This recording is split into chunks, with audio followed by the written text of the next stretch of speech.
మీరు పరలోకములో మీ తండ్రికి మీరు కుమారులు అయినట్లు మీ శత్రువుని మీరు ఏం చేయాలంట? ప్రేమించాలంట. వారి కొరకు మీరు ఏం చేయాలి? ప్రార్థన చేయాలంటూ ఉన్నాడు. అయితే మన జీవితాల్లో మనము మోకాళ్ళు వేసి ప్రార్థన చేస్తే ఖచ్చితంగా దేవుడు ఏం చేస్తాడు? సమాధానం ఇస్తాడు. దేవుని ఆజ్ఞల్లో కూడా ఇది ఒకటే, క్షమించేవాడుగా ఉండాలి. క్రైస్తవుడు అంటే ఎవరు? ప్రేమించేవాడుగా ఉండాలి, క్షమించేవాడుగా కూడా ఉండాలి. అయితే మనము కొన్ని మాటలు మీకు గుర్తు చేస్తాం చూడండి. మనం జ్ఞాపకం చేసుకుంటే ఇక్కడ చూడండి, యోహాను సువార్త 13:34 ఒకసారి చదవండి.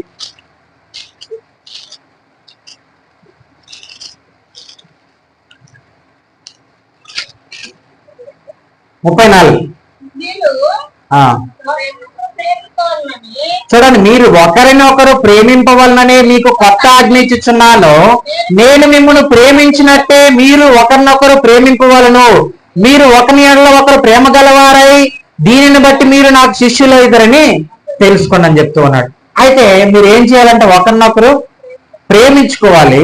ఇంకొకటి, ఆయన మనల్ని ప్రేమిస్తూ ఉన్నాడు, మనం ఆయన ప్రేమిస్తూ ఉన్నాం కాబట్టి ఒకరికొకరు మనము ప్రేమించుకుంటూ మన తప్పిదములను మనం ఏం చేయాలి? క్షమించుకుంటూ దేవుని మార్గంలో మనము ముందుకు వెళ్తూ ఉండాలి. అయితే మనం జ్ఞాపకం చేసుకోవాల్సింది ఏంటి అంటే, ఇప్పుడు పరలోకములో ఉన్న తండ్రికి మనం ఏమై ఉన్నాము? కుమారులమై ఉన్నాము, కుమార్తెలమై ఉన్నాము. అయితే మనము అదే యోహాను సువార్త 15:12 ఉంటది, నేను మిమ్మల్ని ప్రేమించిన ప్రకారమే మీరు ఒకరినొకరు ప్రేమించుకోవాలని. ఏం చేయాలంట?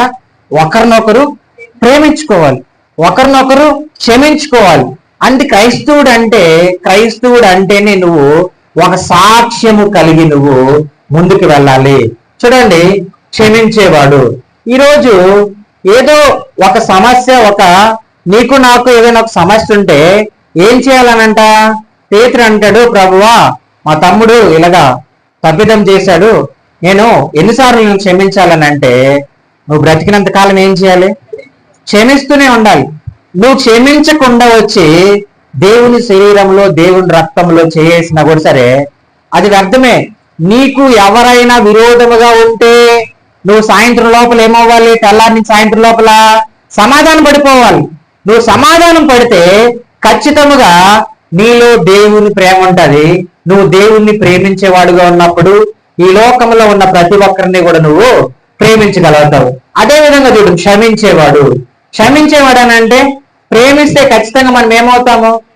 క్షమిస్తాము కదా. ఏదైనా ఒక తప్పిదం చేస్తే మనం ఏం చేస్తాము? ఇప్పుడు మన కుమారుడు ఉన్నాడు, ఏదో ఒక పని చేస్తాడు, మనం ఏం చేస్తాం? క్షమిస్తామా? వాడికి శిక్ష వేస్తామా? మనకు పుట్టిన బిడ్డ ఉన్నాడు అనుకోండి, ఏదైనా ఒక తప్పిదం చేస్తే మనం ఏం చేస్తాం? క్షమిస్తాం. అతన్ని క్షమించి మళ్ళీ దగ్గరికి తీసుకొని ఇంక మీదట ఈ పని చేయొద్దు అని చెప్తాం. అయితే మళ్ళీ చేసేదానికి మనం అతనికి ఏమివ్వము? అవకాశం ఇవ్వము. అదే విధముగా నీ నోటి మాట అంట జీవ మరణములు ఏ వశము? నాలుక వశము. నీ నోట్లో నుంచి వచ్చే ప్రతి ఒక్క మాటకి నువ్వు దేవుని రాకల్లో సమాధానం చెప్పాల్సి ఉంటది. కాబట్టి ఈ నాలుకను నువ్వు జాగ్రత్తగా పెట్టుకోవాలి. చూడండి, ప్రేమించేవాడు, క్షమించేవాడు, ఆదరించేవాడు. ఇప్పుడు ఏదైనా ఒక సమస్య వచ్చిందనుకో, వెంటనే నీకు కలిగినది నువ్వు ఇవ్వనన్నా ఇవ్వాలి, లేకపోతే ఆ కుటుంబం కొరకు నువ్వు ప్రార్థన చేయాలి. ఏం చేయాలి? ఆ కుటుంబం కొరకు నువ్వేం చేయాలి? ప్రార్థన చేయాలి. ప్రార్థన చేస్తే ఆదరించేవాడుగా ఉన్నాడు దేవుడు. ఆదరించేవాడుగా ఉన్నప్పుడు నేను చెప్పినట్టు, ఇప్పుడు లేఖనాల్లో చెప్పినట్టు పిలిపిలికి రాసిన పత్రిక 2:5 ఏమండి? క్రీస్తు కలిగిన మనసును మీరు కలిగి ఉండడు అని అంటూ ఉన్నాడు. అయితే ఆయన కలిగిన మనసు మనం కలిగి ఉంటే ఖచ్చితంగా మనము ఏం చేస్తాము? ఆదరించేవాడుగా ఉంటాము, ఆదరించగలుగుతాం. ఇదే మనం ఏమవుతాం? ఒక సమస్య వచ్చినప్పుడు ఎవరికైనా ఏదైనా జరిగితే వాడికే జరిగింది అని అనుకుంటాం. మనం ఏమనుకుంటాము? వాడికే ఒక యాక్సిడెంట్ జరిగింది అనుకో, యాక్సిడెంట్ జరిగిన వెంటనే కొంతమంది బాధపడే వాళ్ళు ఉంటారు, కొంతమంది సంతోషపడే వాళ్ళు కూడా ఉంటారు. వీళ్ళని ఏమంటారంటే, వీళ్ళకి పిచ్చి పరకాష్ఠలో ఉంటారు. బాధపడే వాళ్ళు అయ్యో జరిగిపోయింది సమస్య, మనం ప్రార్థన చేస్తామనే వాళ్ళు ఉంటారు. అదేవిధంగా ఇలా జరగాలి, జరిగిందే మంచిదైంది అనే వాళ్ళు కూడా ఉంటారు. అయితే మనమైతే ఎప్పుడు కూడా సరే దేవుని మనసు మనం కలిగి ఉంటే ఖచ్చితంగా ఆ ఆ కుటుంబం కొరకు ప్రార్థన చేస్తాము, అతన్ని క్షమిస్తాము, ఆ కుటుంబం కొరకు మనము దేవుని దగ్గర మొరపెడతాము. అయితే చూడండి, ఆదరించేవాడు అని అంటే మనము ఆదరించేవాడు ఇప్పుడు మనం ఇతరుల దగ్గర నుంచి దోసుకునేది కాదు, కానీ మనం ఇతరుల్ని ఆదరించేవారుగా ఉండాలి.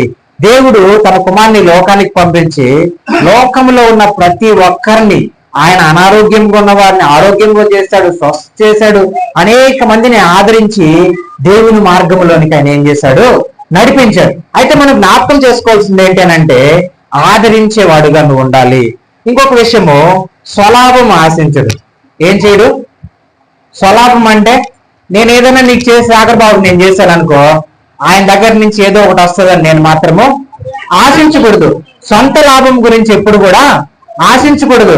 అయ్యో నేను దేవుని యేసు క్రీస్తు రక్తంలో నేను కడగబడినాను, కుమారుని రక్తంలో నేను కడగబడినానని నువ్వు ఉంటే ఖచ్చితంగా నువ్వేం చేస్తుంటే, ఆయన ప్రేమ నీలో ఉంటే స్వలాభమును నువ్వు ఆశించవు.